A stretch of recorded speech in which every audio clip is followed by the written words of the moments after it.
Now, you talked about the corruption in bodybuilding that really soured you on the competitive aspects of the sports, and then you said that you worked for Weider for a few years. Are you saying that the corruption in bodybuilding is with IFBB organizations and not necessarily the Weider camp or the judging? No, I worked for Joe Weider and still do as a writer for Flex and Muscle and Fitness. Now they do obviously have some association with the IFBB, but I'm not involved in that. I'm no longer a staff writer. I act as a freelancer, so I'm not associated with that element. I keep my distance from those people. I even rarely talk to Joe these days. Most of my conversations or my associations with that camp is with the editors. Right. Jerry Candela, John Little, Peter McGuff. Right. But I mean, where was the corruption that you saw? I mean, is that in, like I said, the judging? Is that in the promotional side of it, or is that in the just the core of the IFBB, or? Well, it has to do with the type of mentality that Ben Weider has brought into the IFBB. I remember many years ago I heard stories, and I came to know as a fact that several of the top IFBB administrators, judges, had criminal backgrounds.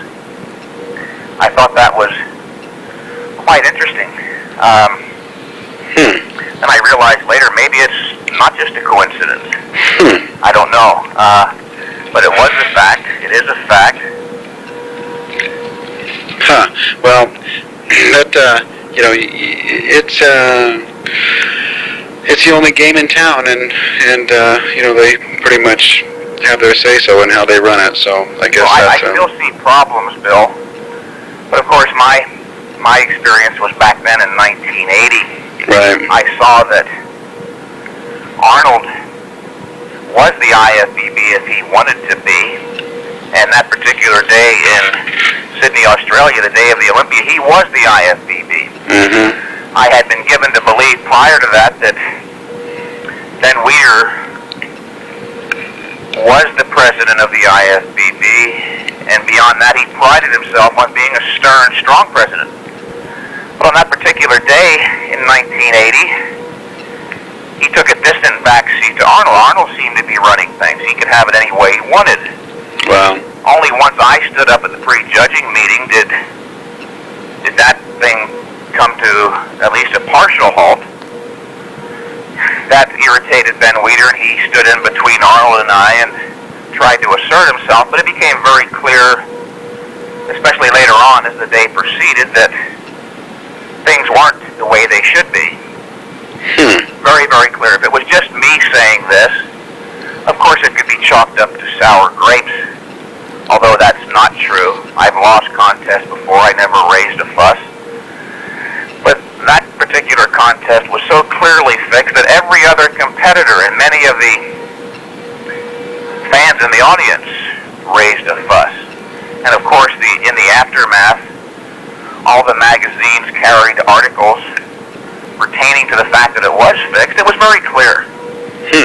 What makes it even more interesting, the very next year it happened again with Franco. This time Arnold running the contest. Either he's running it or he's winning it, or his friends are winning it. The next year, Franco Colombo won with a condition known as gynecomastia, where his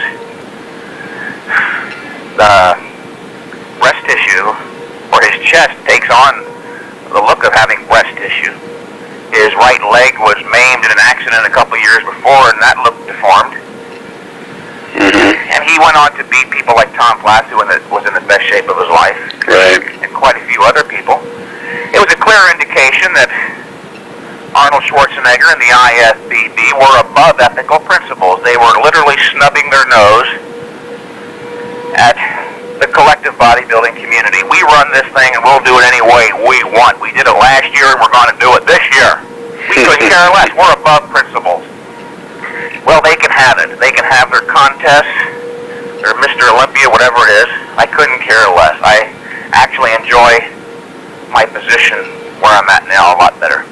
Okay, so what would you say, because a lot of people who follow this sport and get into weightlifting, are kind of pressured into taking that competitive route, because a lot of the information providers and the magazines and even my magazine to some extent is guilty of possibly portraying professional bodybuilders in a little bit too much of a special light. Yeah. They may not have the greatest lives, and they may not be the greatest role models for people, but what is your feeling now just in general on competitive bodybuilding, having been through all that you have? Would you recommend it to people who are getting into weightlifting? Or No, I would not recommend it, Bill, and I don't limit this accusation. I don't level it only against the IFBB. I see it in all organizations on every level, from the most limited local to the regional, to the state, to the national, the international, the amateur, and the professional. Everybody knows it. Everybody involved in the sport, including you, Joe Weider, Frank Zane, all the NABA people, all the IFBB people know this, and nobody's willing to talk about it. Not a single one of them. They're all a bunch of namby-pamby crybabies who see all this immorality going on. They live their lives as a giant pretense, pretending this stuff is not happening. John Balick knows it over at Iron Man. Bob Kennedy knows it. They all talk about it at their cocktail parties before and after the contest, or it's implied. Contests are fixed. NPC contests, IFBB contests. And I get sick and tired of hearing people bring up the idea that, well, bodybuilding is subjective. So who are you to say that contests are fixed? That is not true. Anything that exists in reality can be viewed, judged objectively. There are objective criteria for judging bodybuilders. It's interesting, at the 1980 Olympia, the only people who saw Arnold as the winner were the 7 judges and his closest friends. None of the other competitors saw him as the winner.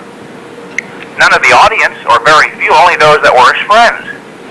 When Dorian Yates won the Mr. Olympia a couple weeks ago in Atlanta, Georgia, everybody, all of the audience, all of the judges, all of the competitors, without a single exception, except for this guy named Greg Zulak, who has a bug up his butt about Mike Mentzer and his mustache, saw that Dorian Yates was the winner. If it was subjective, why didn't somebody say the guy who placed last was the winner? There are objective criteria, without a doubt. Bodybuilding is not subjective. When it's very, very close, you might, of course, haggle over one guy having a little bit more size versus the other guy having a little bit more definition, but those are still objective criteria. There is no way that Arnold Schwarzenegger deserved to win in 1980, not even close. Well, so you would basically say that the competitive route is not the best way to go. No. And so what is it that people get into weight training for? Because you work with people one-on-one. You know what's going on. What do you recommend to them? Just to get what they can out of the activity? Here's what I usually say. This is a wonderful endeavor in and of itself. There's a lot of self-satisfaction to be derived from recognizing that you were able to discipline yourself and use a certain amount of knowledge to take yourself from point A to point Z. Take your body from being average or below average to whatever it ultimately might be.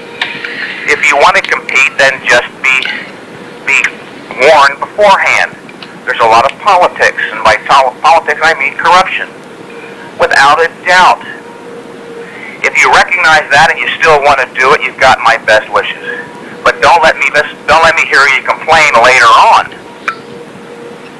Right. If you know it beforehand and you decide or agree to go ahead with it, then you have no reason to complain. Right. Now, then the people that you work with, basically, you encourage them to just really get what they can out of building their bodies and learn to use that to enhance their self-esteem and discipline and all of these things that are positive about the activity. Yeah, something I tell my phone consultation clients especially. I know that you want big muscles. That's true. It's valid. It's good. Nothing wrong with that. But if you were to look deep down inside of yourself, get honest. What you're really looking for, even a businessman, somebody who wants to make a lot of money, $1 million, they do want the money, and that's fine and good. At bottom, the purpose of all goal achievement is to develop a sense of mastery, efficacy, to achieve a certain type of happiness that can only be had as a result of achieving goals. A lot of people find once they acquire the muscles they'd always dreamed of, they're not really different inside. Because they don't take this philosophical approach as you started this